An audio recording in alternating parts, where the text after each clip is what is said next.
পাচ্ছি না, 20 বছর বিধবা হয়েছি। আজকে শুধু একমাত্র ছেলে দুটো খাটতে শিখে চলে খেতে পাই।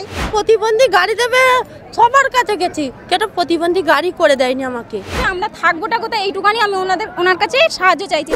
উচ্ছেদটা যেন না হয়, এটাই যেন মোদী সরকার যেন আমাদের জন্য দেখে।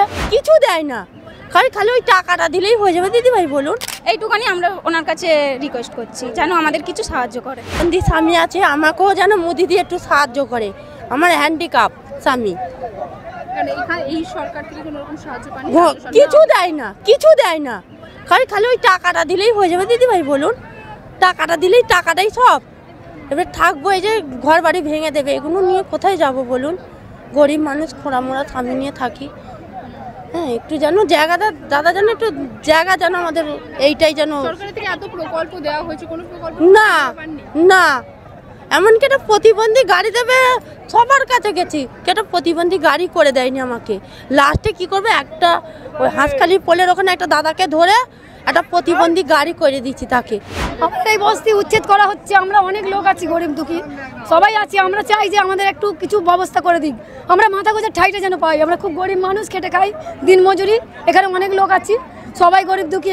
সবাই একটা মোদিজির কাছে সবার হয়ে আমি অনুরোধ করছি, আমাদের মাথা গোজার ঠাই যেন একটা বন্দোবস্ত করে দেন, উচ্ছেদটা যেন না হয়, এটাই যেন মোদী সরকার যেন আমাদের জন্য দেখে। ছোটো ছোটো বাচ্চা নিয়ে, মানে অসুস্থ স্বামীদের নিয়ে, বাবা মাকে নিয়ে কোথাও যাবো, রাস্তা নেই, কোথাও যাবার পথ নেই আমাদের। এইটুকুই আমি বলতে চাই যে আমাদের দিকে একটু যেন করুণা করেন, এইটুকুই। পাইনি, মোদি বাবু যদি এসে যদি উন্নতি হয়, যদি রাস্তার কাজ থেকে তো অনেক ধরনের প্রকল্প দেওয়া হয়। বিধবা ভাতা পাচ্ছি না, 20 বছর বিধবা হয়েছি। আজকে শুধু একমাত্র ছেলে দুটো খাটতে শিখে চলে খেতে পাই। যাকেই যখনই যাই, যে সুযোগ আছে বলে করে দেবো, এই করে দেবো।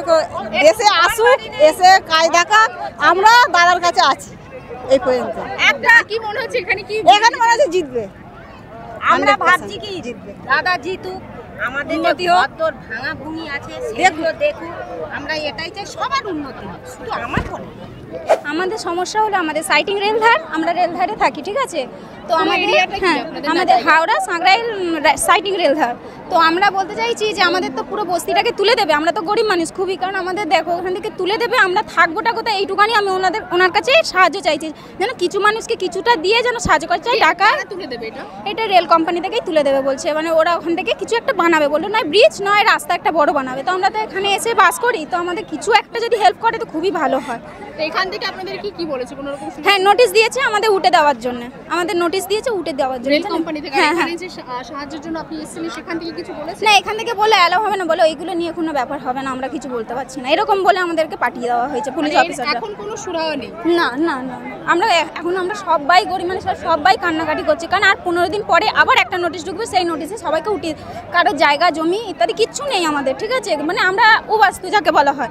তো আমরা সেইটার জন্য আমরা অনেকবার চেষ্টা করেছি, অনেক সবাইকে বলা হয়েছে, পুলিশ অফিসার সবাই নাই করেছে আমাদের। এখানকার যে সাংসদ বলুন বা ওদেরকেও বলা হয়েছে, হ্যাঁ ওদেরকেও বলা হয়েছে, ওরা কিছু কেয়ার করেনি আমাদের কোনো কথা। তো এখন আপনারা কি করবে? মানে এখন আমরা একটু বলতে চাইছি যেন আমাদেরকে উনি কিছু দিয়ে সাহায্য করুক, চাই কিছু, হ্যাঁ বসবাস করার জন্য, হ্যাঁ একটা জায়গার জন্য। এটা করলেই আমাদের খুবই সুবিধা হয়।